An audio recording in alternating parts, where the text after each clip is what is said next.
Terima kasih sahabat 21 sudah mengklik video ini.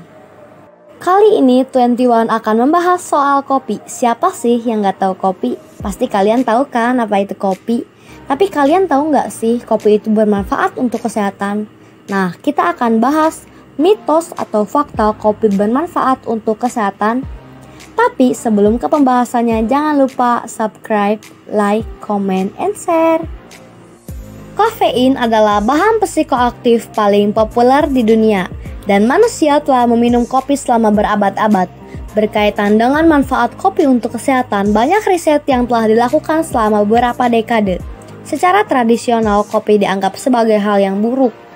Riset dari tahun 1980 sampai 190-an menyimpulkan bahwa orang yang minum kopi beresiko tinggi terkena penyakit kardiovaskular. Kopi juga dikaitkan dengan resiko kanker karena mengandung akrilamidi, suatu zat karsinogen yang ditemukan dalam makanan termasuk roti panggang, kek, dan keripik. Benarkah mitos tersebut? Gunter menjelaskan, dalam 10 tahun terakhir para ilmuwan sudah memiliki data ratusan ribu peminum kopi di seluruh dunia. Agensi Internasional untuk Riset Kanker menyimpulkan bahwa kopi bukan termasuk karsinogen, kecuali diminum dalam suhu sangat panas di atas 65 derajat Celcius.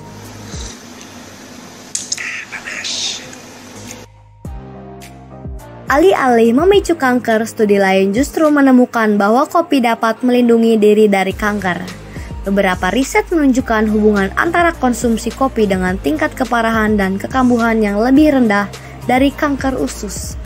Pada 2017, Gunter menerbitkan hasil penelitian yang mengamati kebiasaan minum kopi dari 500 juta orang di seluruh Eropa selama 16 tahun.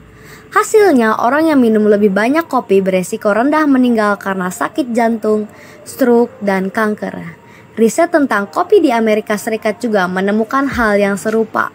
Gunter mengatakan ada cukup konsensus di seluruh studi observasial yang dapat memastikan bahwa orang yang meminum kopi hingga 4 cangkir dalam sehari memiliki lebih sedikit penyakit dibandingkan dengan mereka yang tidak meminum kopi. Hal ini menunjukkan bahwa jika kopi memang menurunkan resiko penyakit jantung dan kanker, mungkin hal ini lebih kuat dari apa yang kita pikirkan. Pasalnya, penyakit jantung dan kanker diakibatkan oleh perilaku hidup yang tidak sehat.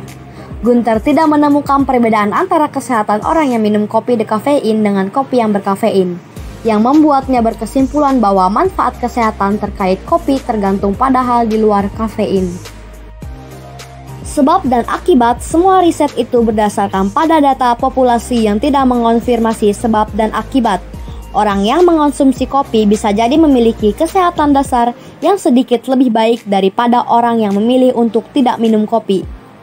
Yang mempelajari efek kafein terhadap perilaku, suasana hati, kewaspadaan, dan perhatian di University of Bristol. Hal ini terlepas dari gaya hidup mereka.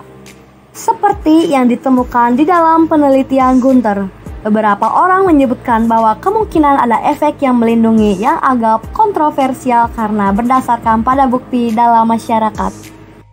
Sementara itu, orang yang mengonsumsi kopi secara rutin sering memiliki tekanan darah yang lebih tinggi yang dapat meningkatkan resiko penyakit kardiovaskular.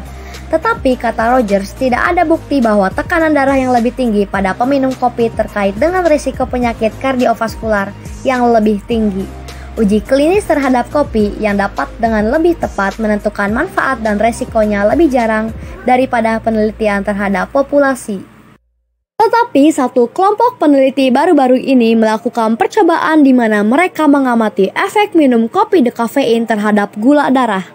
Penelitian kecil yang dilakukan oleh Centre for Nutrition, Exercise and Metabolism di University of Bath di Inggris mengamati bagaimana kopi mempengaruhi respon tubuh setelah tidur malam yang tidak nyenyak.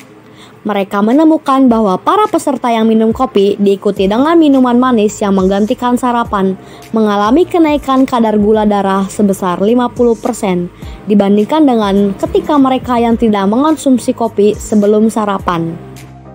Namun, perilaku semacam ini harus terjadi berulang-ulang agar resikonya meningkat. Menempatkan orang ke dalam pengaturan laboratorium juga menimbulkan pertanyaan. tentang seberapa relevan penemuan itu terhadap kehidupan nyata, mengindikasikan bahwa baik populasi atau penelitian di laboratorium dapat memberikan jawaban pasti tentang bagaimana kopi mempengaruhi kesehatan kita.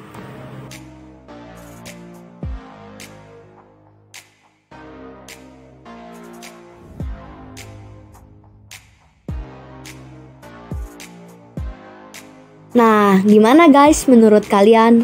Khususnya buat yang sering minum kopi, apakah kalian merasakan sesuatu telah meminum kopi selama ini? Apa kalian merasakan sehat-sehat aja? Coba deh kalian komen di bawah ini gimana penjelasan menurut kalian tentang kopi.